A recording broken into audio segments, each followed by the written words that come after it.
2 Chroniques, chapitre 13. Règne d'Abija.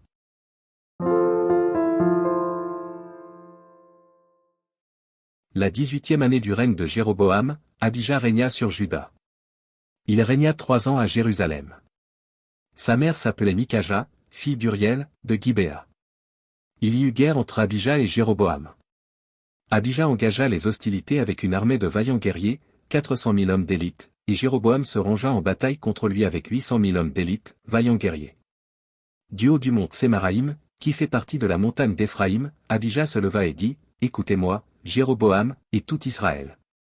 Ne devez-vous pas savoir que l'Éternel, le Dieu d'Israël, a donné pour toujours à David la royauté sur Israël, à lui et à ses fils, par une alliance inviolable? Mais Jéroboam, fils de Nébat, serviteur de Salomon, fils de David, s'est levé et s'est révolté contre son maître. Des gens de rien, des hommes pervers, se sont rassemblés auprès de lui et l'ont emporté sur Roboam, fils de Salomon. Roboam était jeune et craintif, et il manqua de force devant eux. Et maintenant, vous pensez triompher du royaume de l'Éternel, qui est entre les mains des fils de David, et vous êtes une multitude nombreuse, et vous avez avec vous les veaux d'or que Jéroboam vous a fait pour Dieu. N'avez-vous pas repoussé les sacrificateurs de l'Éternel, les fils d'Aaron et les Lévites, et ne vous êtes-vous pas fait des sacrificateurs, comme les peuples des autres pays? Quiconque venait avec un jeune taureau et 7 béliers, afin d'être consacré, devenait sacrificateur de ce qui n'est point Dieu. Mais pour nous, l'Éternel est notre Dieu, et nous ne l'avons point abandonné, les sacrificateurs au service de l'Éternel sont fils d'Aaron, et les Lévites remplissent leurs fonctions.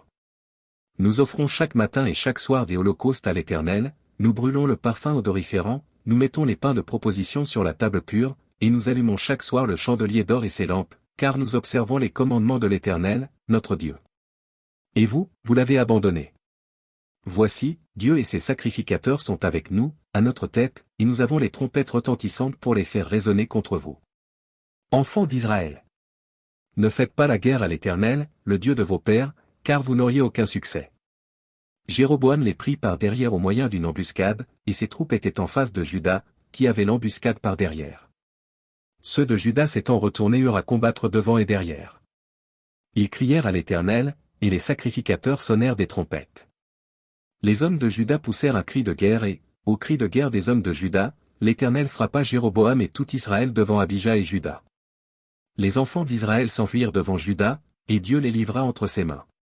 Abija et son peuple leur firent éprouver une grande défaite, et 500 000 hommes d'élite tombèrent morts parmi ceux d'Israël.